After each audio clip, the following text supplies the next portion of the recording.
Hey, what's up, guys? Sabike here with some more free-to-play, low VIP content. Today's episode, as you guessed it, probably from the title, is going to be talking about the current events that are going on, as well as some functional adjustments that the game has made. Starting with the auto time for the auto battle for campaign is changed to 3 seconds instead of 10, so you don't have to wait so long once you level up to, start the next stage.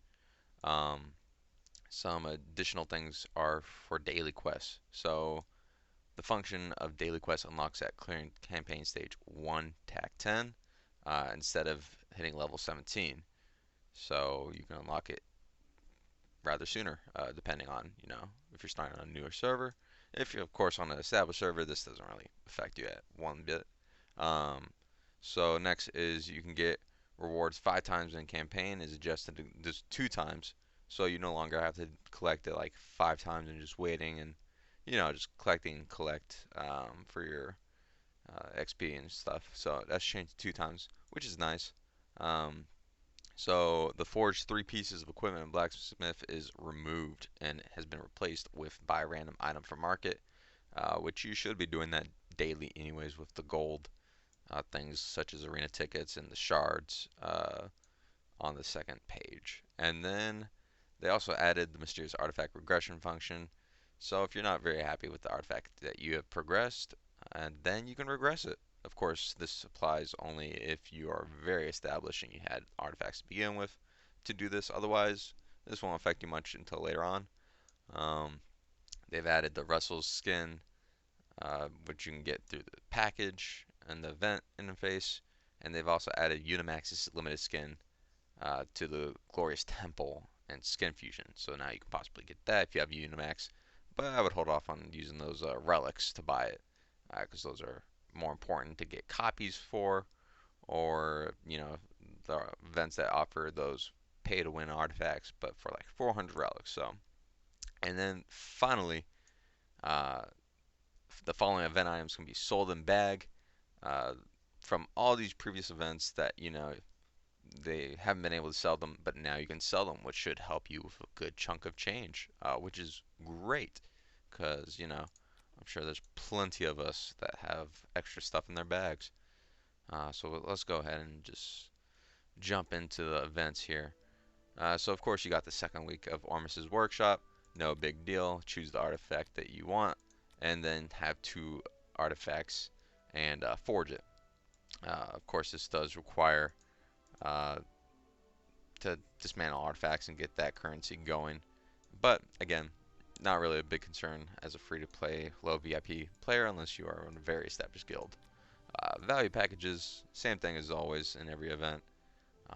If you need the event currency, I mean, sure, why not? But uh, yeah, not even gonna go much into that. The crystal package is a pretty good deal if you're looking to spend 50 bucks, but again, this is not aimed for that level of spending on this channel. Here is Russell's new skin. Uh, kind of looks like a space ranger, like beyond Buzz Lightyear or something. Of course, you get the 300 universal crystals, which are great for trading in for any campaign drop event currency to help you get those better tier items. 188 million gold, 15 profit orbs, and 5,000 gems, as well as some VIP XP. Uh, you know, pretty self-explanatory. Next thing is Lost, or Island Lost, where you can trade in the event currency for any of these rewards.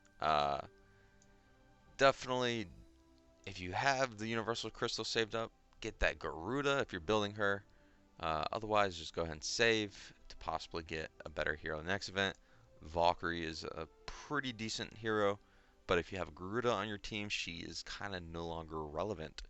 Um, Highly recommend not to get this skin shard because it's not worth. Nobody's building scaries anymore since there are so many other heroes that can do their job better because you would need like 3-5 scaries to actually be relevant in PvE.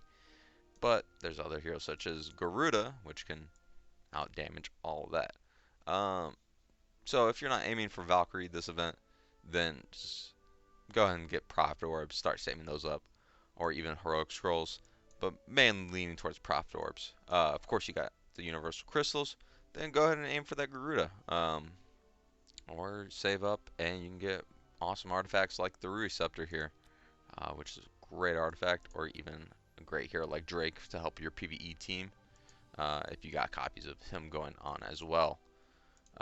Next thing is the Wishing Fountain event, which is probably one of the best heroes we've seen in a while, which is Sigmund here. Uh, so you got the wishing coins, just go ahead and use them. Honestly, uh, don't even worry about saving these up for more events like this, because wishing coins are never going to be in a major anniversary event or something like that. So whenever you see these events, definitely use them. Unless you want to save for the better tier points. So up to you if you want to use them or not. But definitely use them during these events. And then last but not least, the mysterious chest, which are great rewards for gems. The first and second are always usually great buys, because 4 Prophet Orbs for 1,500 gems is an amazing value, as well as the extra 10k monster souls, which are for upgrading your monster. And of course, 5 for 5, that's already an amazing deal. Next chest is not so great because it's the skin shard package and some chaos stones, but mainly because avoid that. Avoid those. That's a trap. That's a trap for people looking at skins. Next is the 4K chest, which has got the elite hero and some magic dust.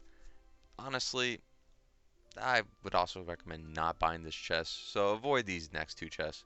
And then lastly, this 6K chest that usually sometimes has a hero, which becomes an 8K chest.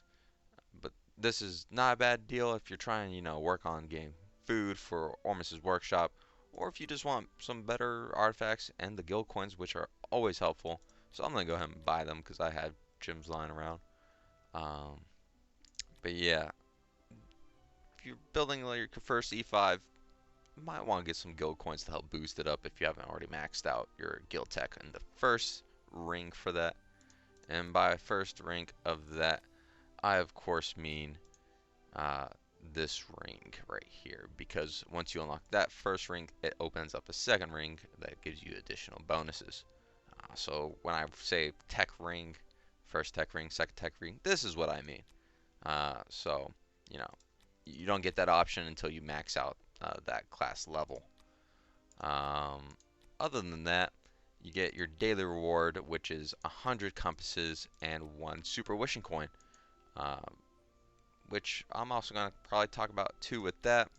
For the wishing fountain, for the super wishing fountain, basically any hero can appear in this. So whether it's the newest hero or just pure trash hero, mainly for food, only spend your super wishing coins if it's a hero that you are building right now.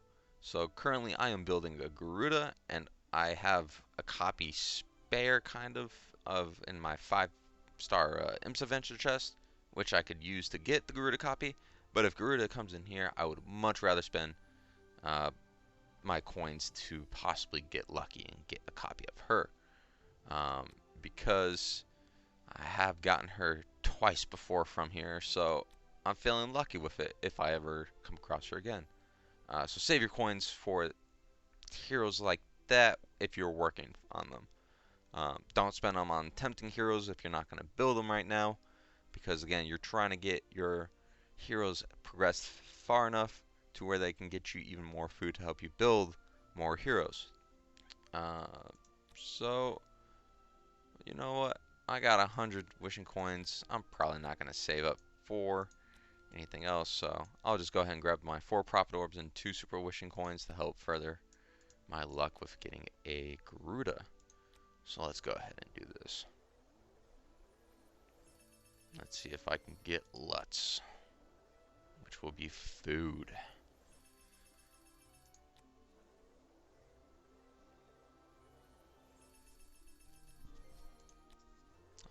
so far.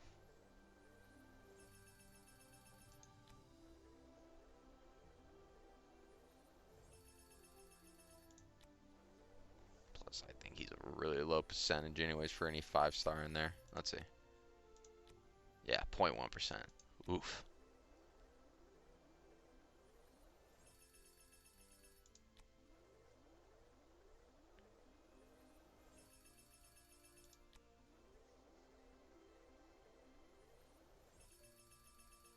Probably won't get lucky. Let's see. I lost count. One more. All right.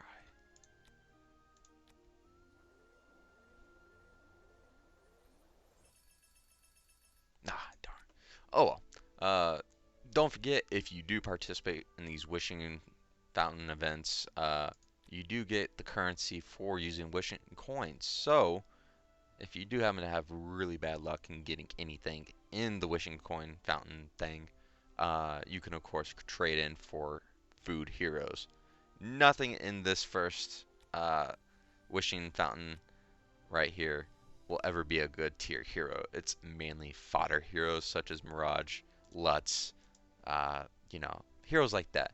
So yeah, don't don't expect any good heroes from there. You will only get good tier heroes from your super wishing fountain. Uh, Hopefully this video has been a help. If not, I'm sorry.